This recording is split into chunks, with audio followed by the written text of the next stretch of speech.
सीना चाक किए जाने के वाक़े और यहूदी आलिम की उस गुफ्तगू से जो हम गुज़िश्ता वीडियो में बयान कर चुके हैं, हजरत हलीमा काफी परेशान हो गई थी। इसीलिए आपको 4 साल की उम्र में दोबारा मक्का लेकर हाजिर हुई और गुज़िश्ता तमाम वाक़यात हजरत आमिना को बयान कर दिए। हजरत आमिना इन वाक़यात को सुनकर बिल्कुल परेशान नहीं हुई, बल्कि उन अनवार तजल्लियात और खैर बरक़ात का जिक्र फरमाया जो ज़माना हमल और विलादत बासआदत के वक्त ज़ाहिर हुए थे, और फरमाया मेरे इस बेटे की शान बहुत बड़ी होगी।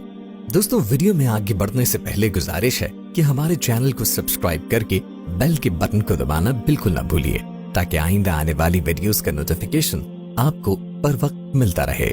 इसके बाद आप अपनी वालिदा माजिदा के पास रहने लगे, और जब उम्र मुबारक 6 साल को पहुंची तो हजरत आमिना ने आपके ननिहाल यानी मदीना मुनव्वरा जाने का इरादा किया और अपने लख्ते जिगर को भी साथ ले लिया। सैयदा आमिना ने सिर्फ 1 महीना मदीने में क़याम फरमाया और फिर आप सल्लल्लाहु अलैहि वसल्लम को लेकर वापस मक्का रवाना हो गए। लेकिन इस यतीम बच्चे की अनोखी बात ये भी थी कि कुदरत ने बचपन के जमाने से ही इसको आजमाना शुरू कर दिया था। सैयदा आमिना ने काफिले के हमराह जब मकाम अबवा पहुंची तो मर्ज शिद्दत इख्तियार कर गया। काफिले के साथ मजीद चलने की हिम्मत नहीं रही और मक्के के बजाय आपकी वालिदा आखिरत के सफर पे रवाना हो गई। चुनाचे आपकी वालिदा हजरत के मकाम पर ही सुपुर्द खाक कर दिया गया। ये 6 साला मासूम और गमज़दा बच्चा मक्का मुअज़्ज़मा पहुंचा तो दादा अब्दुल मुत्तलिब ने अपने यतीम पोते को गले से लगा लिया और अपने साथ रखने लगे। ये मासूम भी दादा से इतना घुल मिल गया कि उनके पास जाता तो बिला तकल्लुफ उस मसनद पर बैठ जाता कि जिस पर बैठने की किसी को जुर्रत न होती। आपके चचा आपको मसनद से हटाना चाहते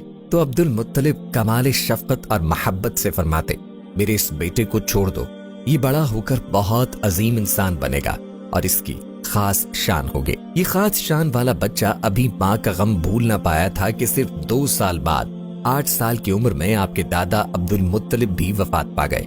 उम्मे ऐमन कहा करती थीं कि उस रोज मैंने देखा कि जनाजे के पीछे मोहम्मद सल्लल्लाहु अलैहि वसल्लम रोते जा रहे थे। इंतकाल के वक्त अब्दुल मुत्तलिब ने आपको अबू तालिब के सुपुर्द कर दिया था। अबू तालिब को पहले भी अपने इस भतीजे से मोहब्बत थी, लेकिन अब ये मोहब्बत और बढ़ गई। अबू तालिब माली लिहाज से कमजोर थे, लेकिन जैसे ही ये मासूम बच्चा उनकी ज़ेरे किफालत आया तो बरकतों की बारिश शुरू हो गई। अबू तालिब अपने भतीजे को सफर और हज़र में साथ रखते, रात को अपने साथ लेटाते। जब दस्तरखान बिछ जाता और सब बच्चे खाने के लिए बैठ जाते तो अबू तालिब उस वक्त तक निवाला न तोड़ते जब तक इनके चहीते भतीजे मोहम्मद न आ जाते सल्लल्लाहु अलैहि वसल्लम। अबू तालिब को ये तजर्बा हुआ था कि जब मोहम्मद साथ खाते हैं तो खाने में बरकत होती है।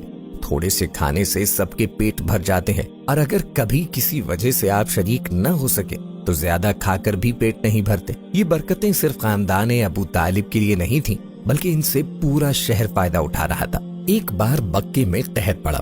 लोगों ने अबू तालिब से दरखास्त की कि आप बारिश के लिए दुआ कीजिए। अबू तालिब एक मजमे के साथ आप सल्लल्लाहु अलैहि वसल्लम को लेकर हरम में हाजिर हुए और आपकी कमरे मुबारक को खाने काबा से लगा दिया। आपने गिड़गिड़ा के दुआ फरमाई और अपनी शहादत की उंगली उठाकर आसमान की तरफ इशारा फरमाया। बादल का कहीं नामो निशान न था, लेकिन इशारा करते ही हर तरफ से बादल उमड़ आए और इस कदर बारिश हुई कि तमाम नदी नाले बहने लगे। आपके चचा अबू तालिब ये देखकर इंतहाई खुश हुए और आपकी शान में कसीदा पढ़ा।